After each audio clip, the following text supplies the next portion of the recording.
Unless you've taught our chocobos how to fly, I won't be scouting this one for you, Clive.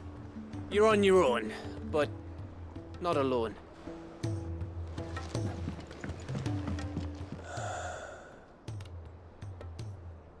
There is much to consider.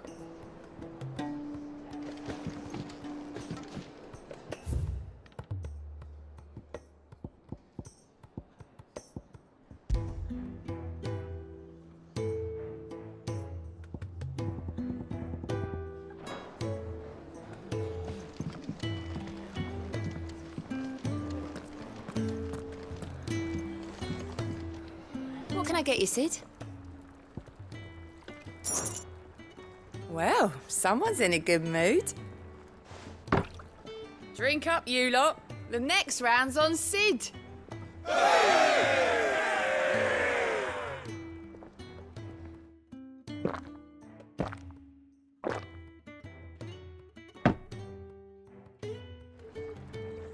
Don't be a stranger, Sid.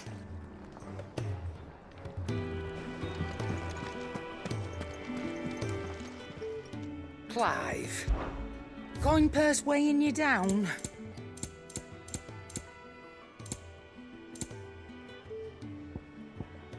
Is that all?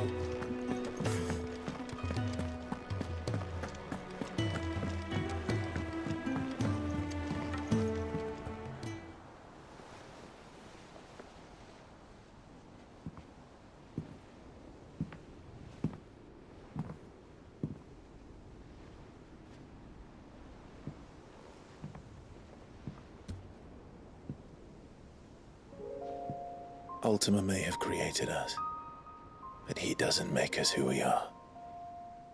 Only we can do that. And if he would have us fight for our survival, so be it. It's what we've been doing all along. Much like Ultima himself, it would seem. His new world being naught but a means to survive. And so, we must contend to decide which of us shall inherit the land. Should Ultima prevail, it will mean death for us all. Of that, we can be certain. But even should he fail, what world awaits us? A withered, godless place, where our newfound freedom will most like prove a chain in itself. Well, that may be, but a chain can always be broken.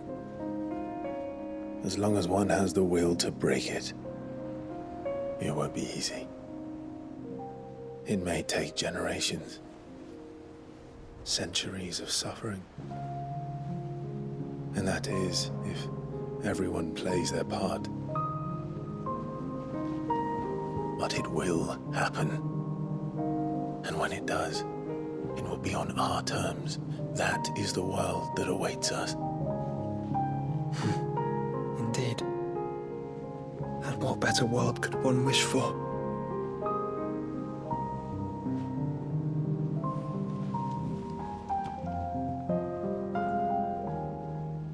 But first, we have to reach that crystal. Then it's a good thing I have wings. You can barely stand, let alone fly. And only the Founder knows what horrors await in those skies. You certain about this? Am I certain? I am the Phoenix. I will do what I must. This is our fight. Remember?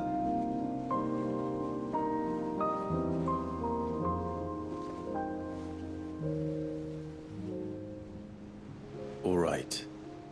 I yield. But only what you must, yes? I am still your sworn shield. That you are. And what of my wings? Lest you forget, you go to stand against a god. I would not have you succumb to fatigue before the fight begins. Ifrit, your brother mentioned that some few of the dominants who had lost their power to you were still able to prime. Is that true? It is.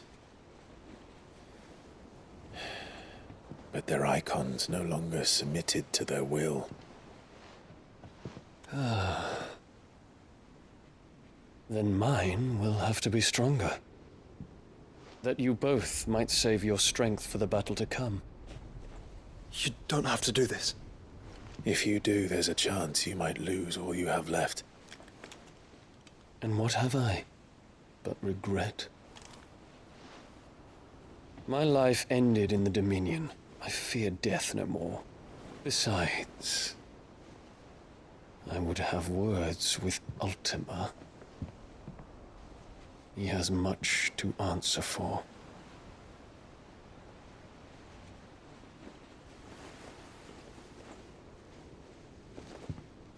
We are in your debt, Dion.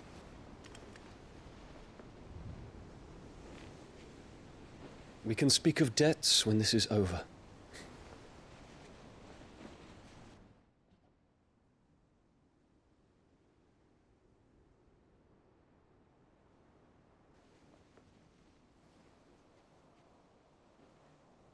He speaks like a man who knows he's not coming back. And has come to terms with that. That doesn't mean that we have to, does it, Clive? Time to talk to Jill. I only hope she understands. Take as much time as you need, brother. Something tells me Ultima will wait.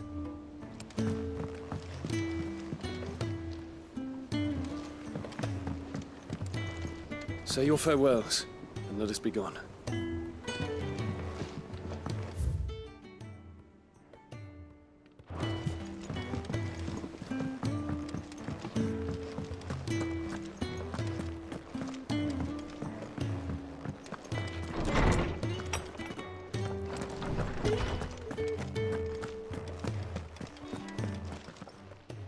I was wondering when next you'd visit. I don't believe you've read this particular chapter before.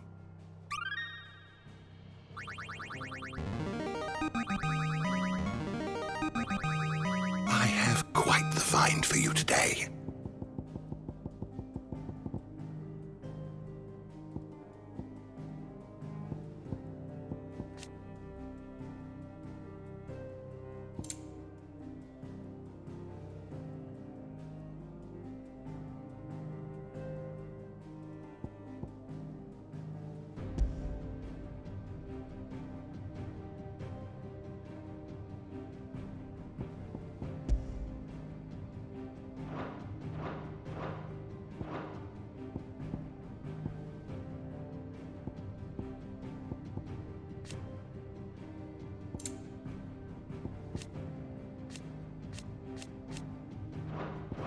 What subject shall we consider today?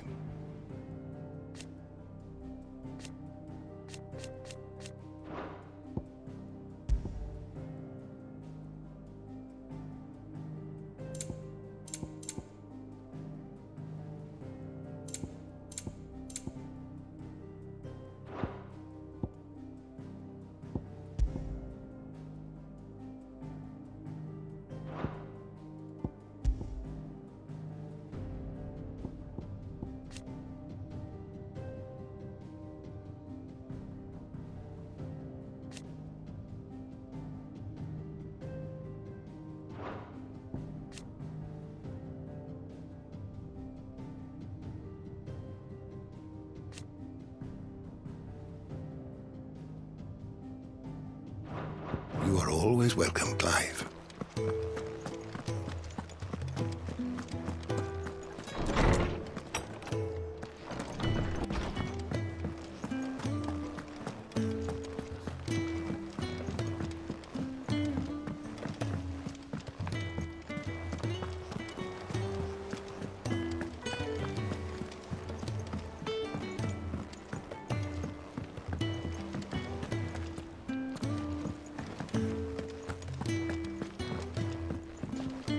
Clive. Allow me to educate you.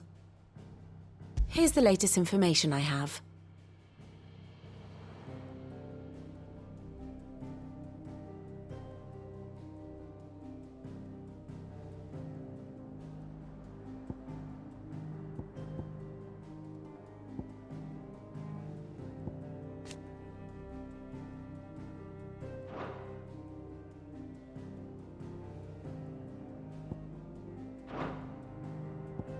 One must understand one's place in the world.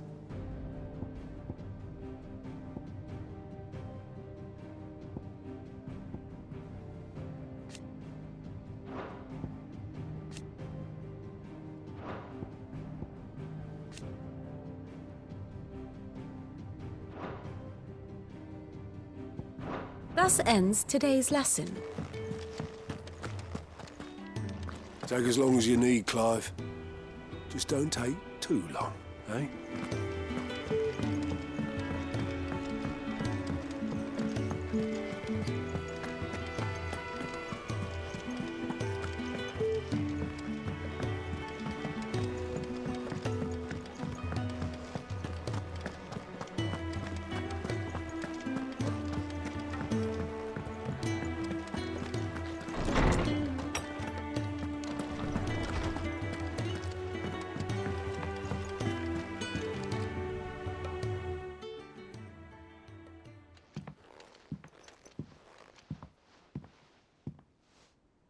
Come to wish on a star. That might not be such a bad idea. This is it, Jill. You know what I have to do. Why I have to do it. There's no turning back now.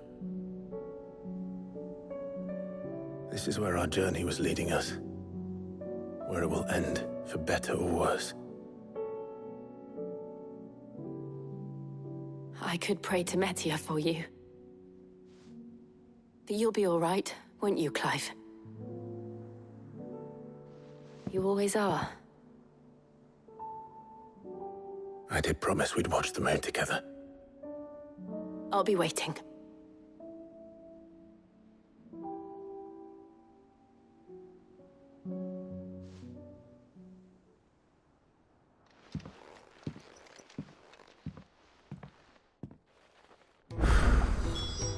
It's almost time.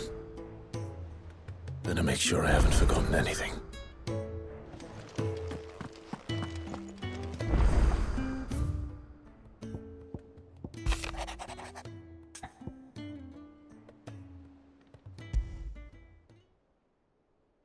Something tells me this is no mere adventure story.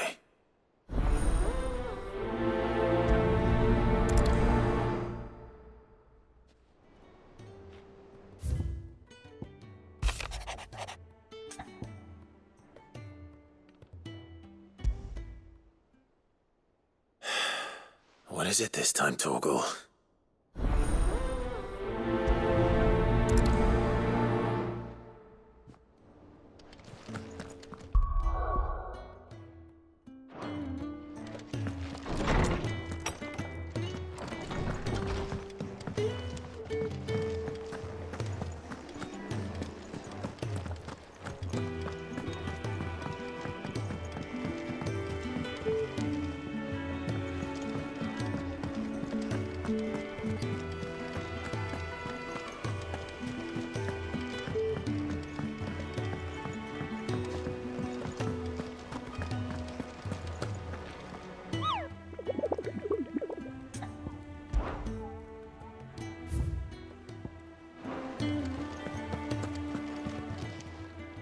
How are you doing? Here you go.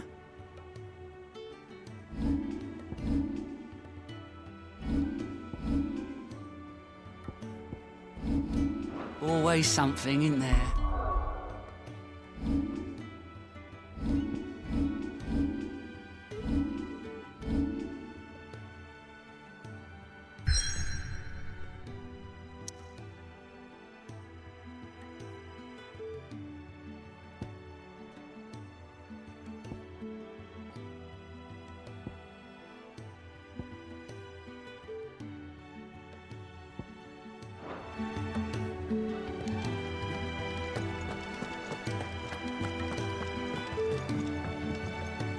Vivian, I read your note, and I'd be happy to help you find the book you're looking for. Thank you, Clive. But tracking it down will not be easy. Are you sure? Please. You have always granted me your wisdom and insight whenever I asked. It's only right that I return the favor. Or at least attempt to. You are too kind. Alas, what I ask of you is rather more trying than delivering the odd lecture. I spoke with Harpocrates to see if he had any inkling as to where another copy might be found, but... But perhaps it is best that you hear the details from him. If you say so. Forgive me, Clive, for asking this of you. But this book, it set me on the path to becoming who I am today. Its importance cannot be overstated.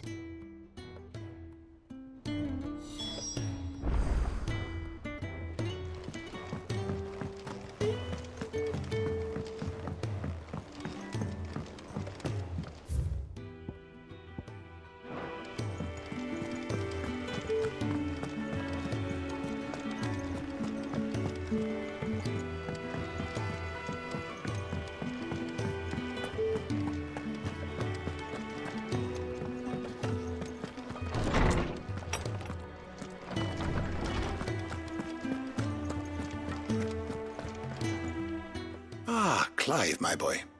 What a pleasure it is to see you. Harpocrates. There's something I need to ask you. I've been charged with locating a book called From a Distance. Then you seek a rare gem indeed. One whose name I had not thought to hear from your lips. You've been talking to Vivian. Right as always. But she didn't seem keen to tell me very much. I take it she didn't like what you had to say. And yet I gather it did naught to dissuade her. Clive, if the young professor has tasked you with obtaining a copy, I fear she asks the impossible. The executors would not allow it. The executors? Coveters of Secrets. A clandestine organization committed to the collection and intenebration of forbidden texts and technologies. One such text being the tome Vivian seeks, chronicling as it does the true history of the enslavement of bearers. A tale which could overturn the established order were it ever to become widely known. Or, so rumor has it. I've never actually read the thing, or even set eyes on it for that matter. How is it that I haven't heard of this organization? Why, secrecy is the executor's watchword.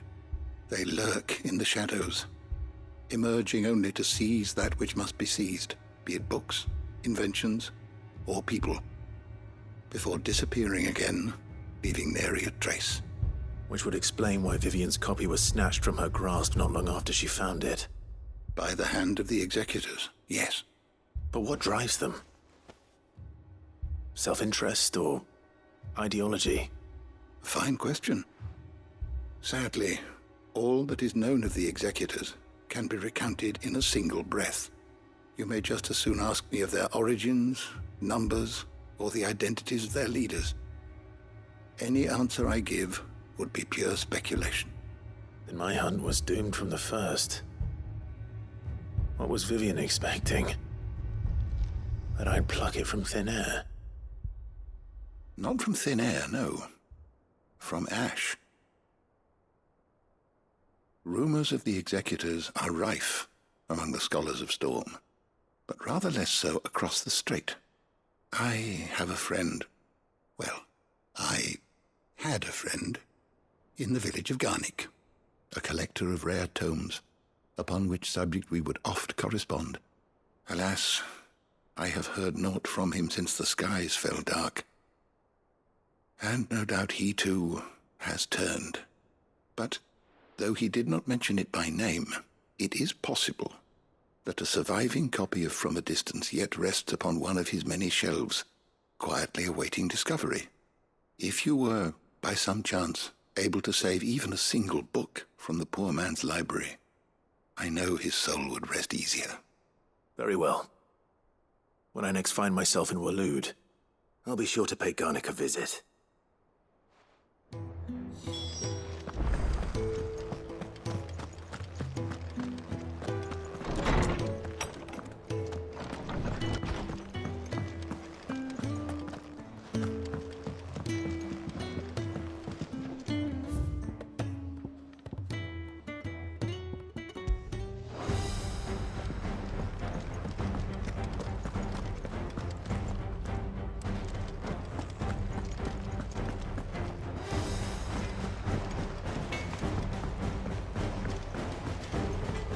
Say what you will, Lady Karen has seen our shelves haven't gone bare.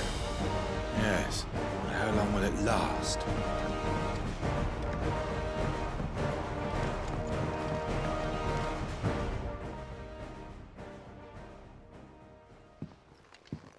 Pining for something, boy. What is it? What do you see out there?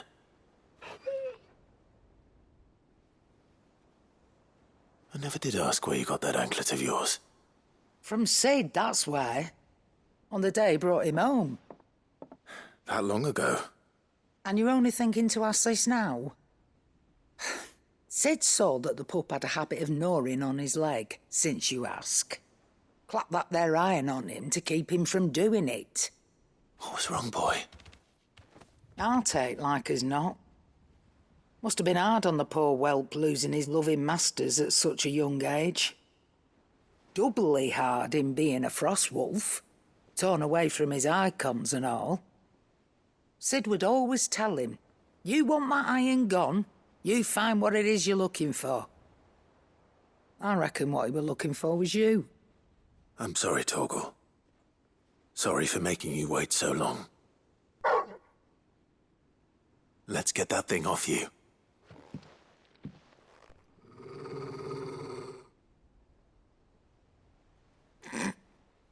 Doesn't sound like he wants it off. Indeed. You miss Sid as much as the rest of us, don't you?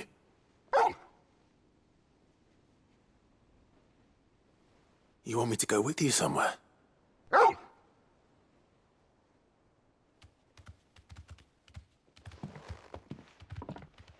Quick, aren't you?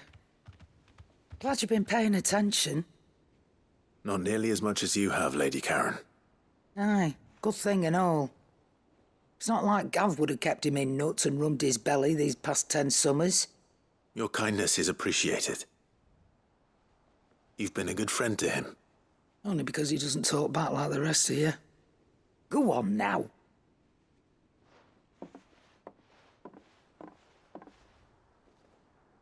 Where to then, Torgal?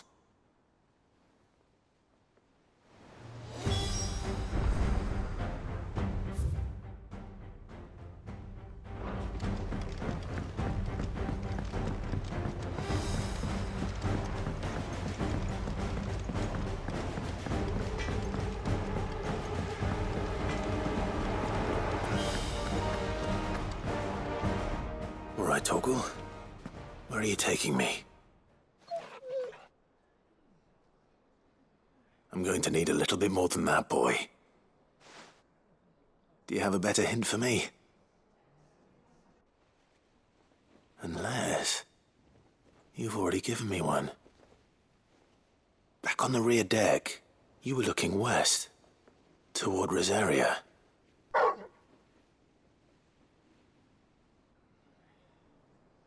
Why don't we try the rookery?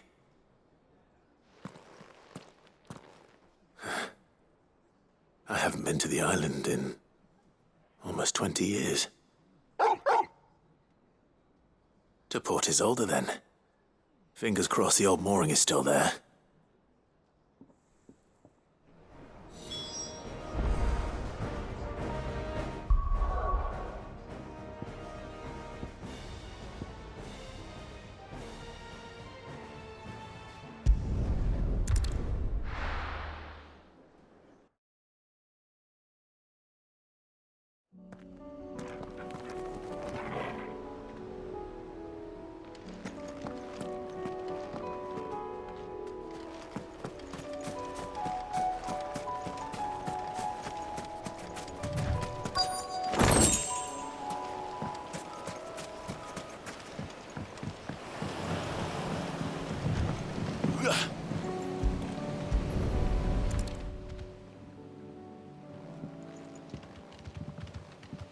It's still here. After all these years. A lot smaller than I remember. And you're a lot bigger. You might have to swim, boy.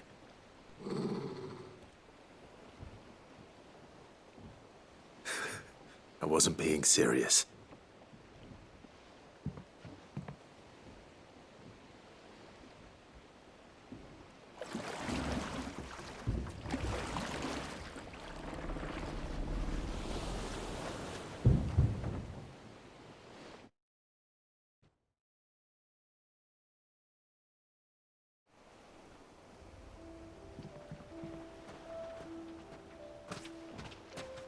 This place hasn't changed at all.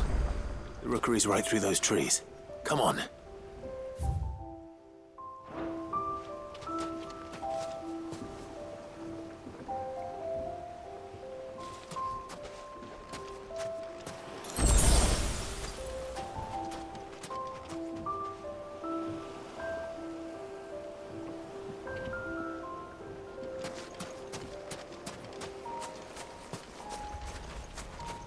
Race you there? I bet I could still beat you.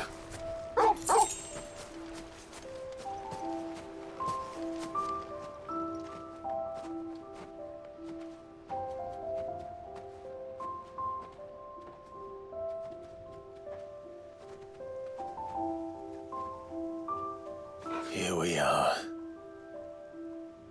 This was our hideaway. Wasn't it, Torgal?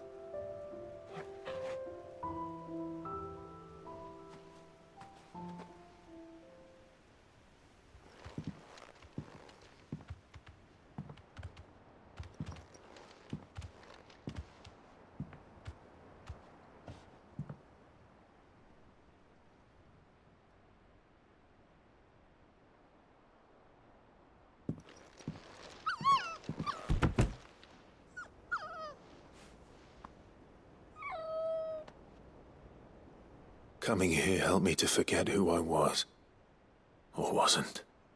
Prince, shield. Son his mother could love. Had I been any one of those things? Perhaps.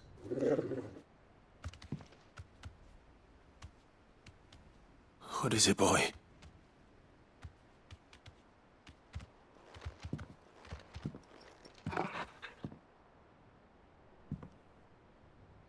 This is all from the castle. And Phoenix Gate. Did you bring these here?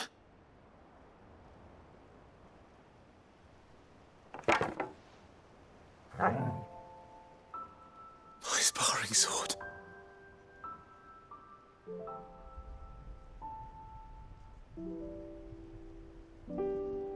Well.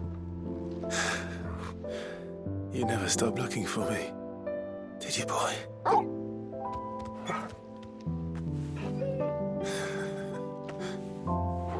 Thank you, Torgal. For never giving up. For never forgetting.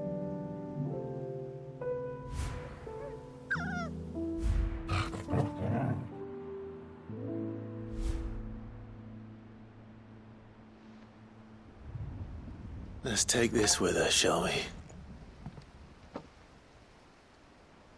So I don't forget either.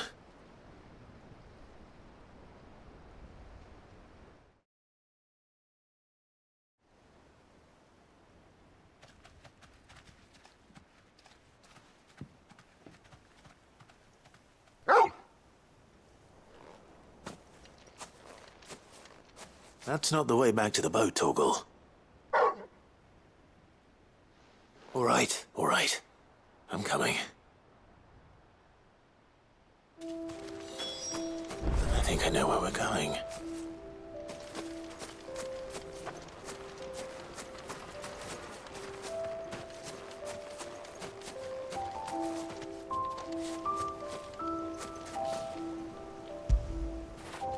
Get it, boy!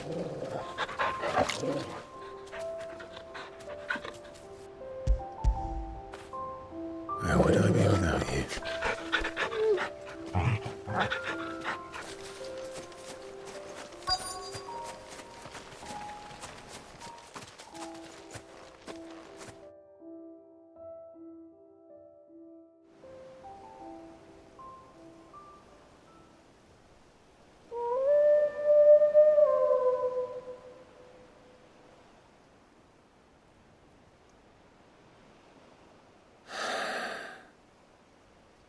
People always talk about the importance of putting the past behind you. But without it, we wouldn't be who we are today. And we certainly couldn't steer our way to a better tomorrow. Come on, Torgal. Let's go home.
The entire village looks abandoned.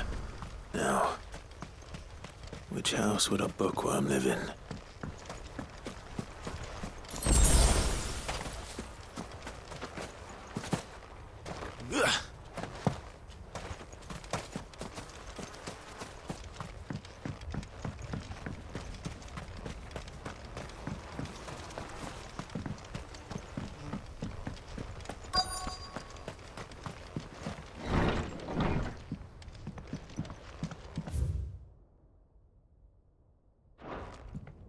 This is a Royal Army logbook.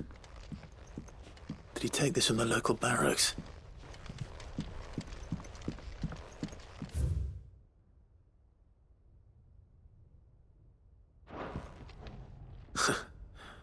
His interests were certainly varied.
This is it.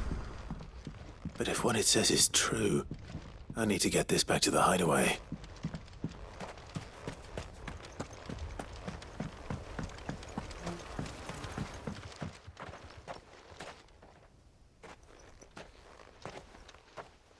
Leaving so soon, stranger?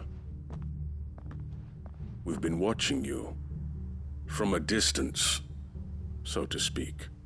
Subtle. I know who you are. Then we need not waste time on introductions. Hand me the book. Leave it in our care and return to your life. Your care? Do you mean to burn it or bury it? That is not my decision to make. But by one means or another, its contents shall be removed from the common record. Then I'll have to politely refuse. I won't let you erase our history. Then we find ourselves at an impasse. Very well. The book can just as easily be pried from your dead hand.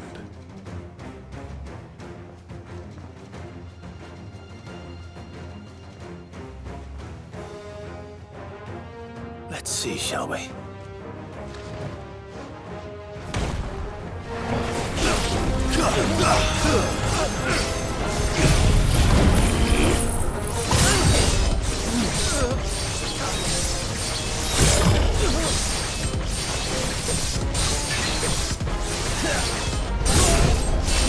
Now, Torgal!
Impressive. But we have other means. We shall claim the book yet. Why do you want it so badly anyway? It lays out in no uncertain terms the vanity and avarice of mankind. It tells the shameful history of the persecution and oppression of a gifted few by a giftless many. Would you say that this interpretation was correct? I don't know. You don't know. Your sword may be sharp, but your wits are dull. So let me answer for you. There is no correct interpretation of history. That a series of events took place may be proved beyond a doubt. But there can be no single, immutable explanation as to why they came to pass. It is a question of numbers and of belief. If enough people believe that a set of events occurred for a reason, that belief becomes the truth. So you're trying to control the truth? We are trying to protect people from themselves, from knowledge that would bring them naught but pain. That is all. You may keep the book, for now. The world is small. We shall meet again. Until then. Wait! Damn it. Let's get this back to Vivian. Perhaps she can explain what that was all about.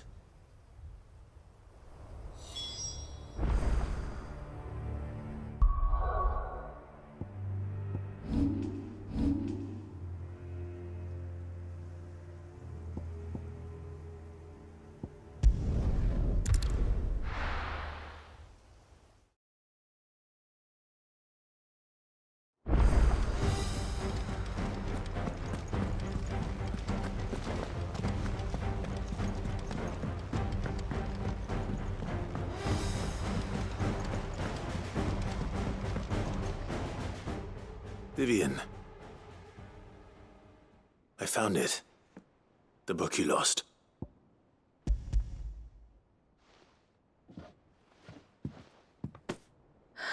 You found it.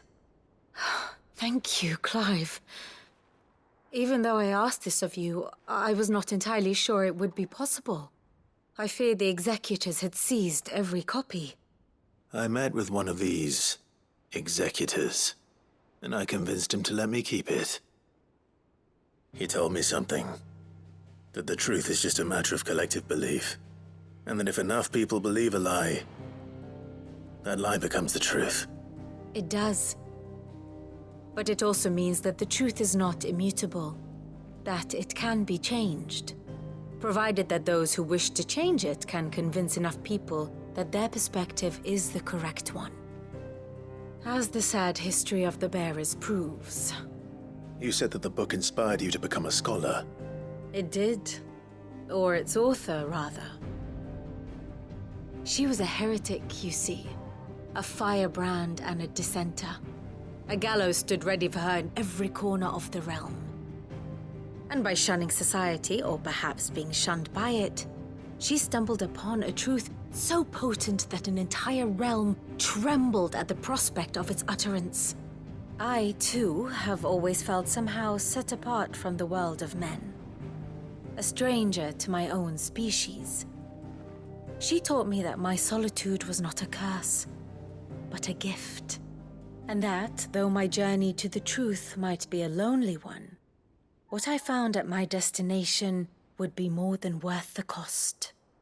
Do you still feel that way? That you're not one of us? Honestly, I'm not entirely sure anymore.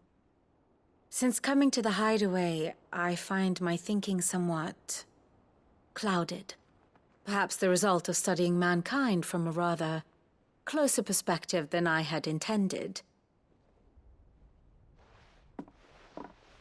But the more I study, the more I find value in this perspective. In looking not from the outside, but from within. So if you'll permit me, I'd like to continue my work here. Remember, Clive, When enough people believe, belief begets truth. Give the men and women of this benighted world the gift of truth. Make them believe in you, as I do. I'll try, Vivian. I'll try.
Welcome to the Patron's Whisper. Your benefactors are a generous lot. You earned this.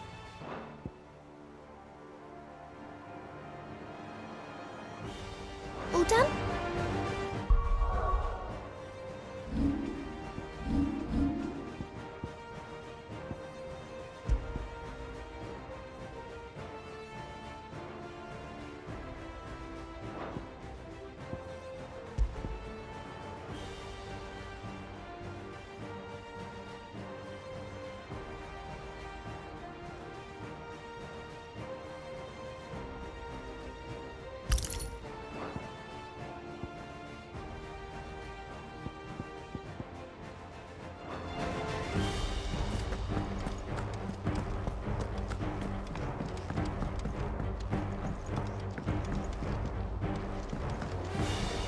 There's something about it.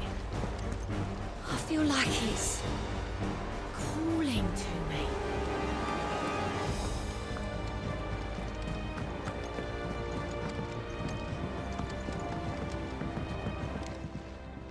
Courage, Ifrit. My decision is made.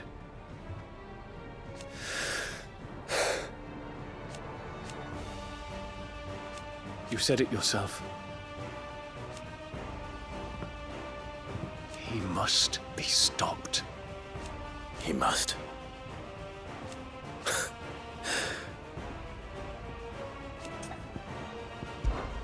I await your word.